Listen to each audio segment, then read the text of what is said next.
This past 4th of July, as I peacefully slumbered in my bed, a brilliant idea awakened me. What finer way to honor freedom and independence than by celebrating my adoration of unorthodox workout gear? And by that I mean my endless pool, my ElliptiGO, and my running shoes. Okay, the last one is actually pretty normal, but the first two more than make up for it. The most natural way to combine all three is obviously a triathlon, but a super sprint triathlon, not a full one. I'm not crazy. So that's a 400-meter swim, followed by a 10K bike. Wait, not that bike. That's better. Just one more thing. There it is.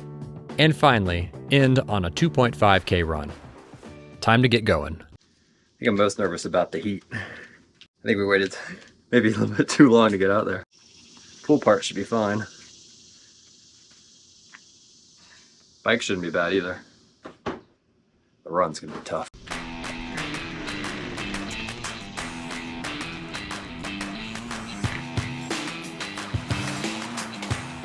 400 meters in an endless pool isn't an exact science. The current is somewhat accurate, and my Garmin watch is somewhat accurate estimating distance based on my stroke count. So using past swims, I know if I swim 6 minutes at my typical warm-up pace, I'll get at least 400 meters in.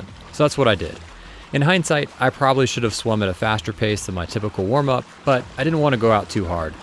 Now is a good time to mention that I've never done a triathlon before, so I really have no clue what I'm getting myself into, or how to pace it. The swim portion went by quickly, not surprising since it is by far my strongest of the three disciplines. My transition was a bit slow, but I'm not racing anyone, so my main goal here was just not to fall and get hurt. Old man goals. I also don't own any triathlon gear, so I decided to fully change instead of risk chafing from my wet swimsuit. The neighbors appreciated that my transition area was in a closed garage. I was out in 4 minutes and ready to start the bike portion. I'd mapped out a course ahead of time through a couple neighborhoods that would get me the 10 kilometers I needed.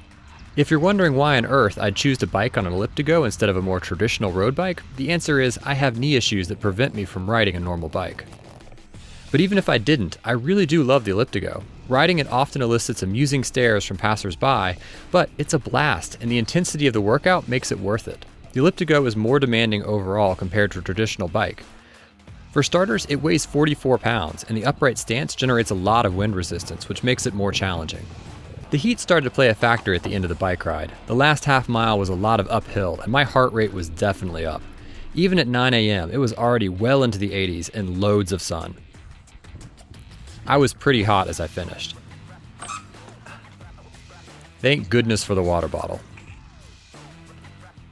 I've never tried to run immediately after an ElliptiGO ride. I knew it would be hard since the elliptical motion is similar to a run, so my leg muscles were already fatigued.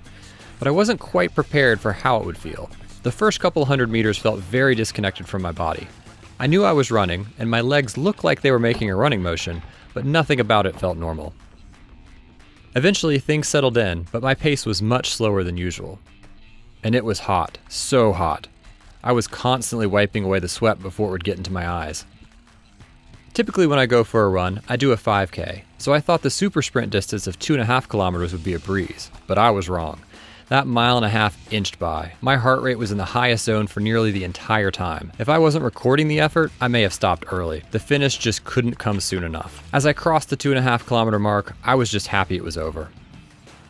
After I made my way back to the house, it was time to enjoy the second greatest part of having an endless pool: post-run cooldowns. They don't put this in the brochure, but there is nothing better than sliding into the pool after a hot run. During the summer, I feel like we use the pool more for post-run cooldowns than actual swim workouts. So now for the results. For the swim, I swam 6 minutes, which ended up being about 432 meters, so more than enough to satisfy the super sprint triathlon distance. The first transition took me 4 minutes. The bike portion took 27 minutes and 31 seconds to go 10.28 kilometers.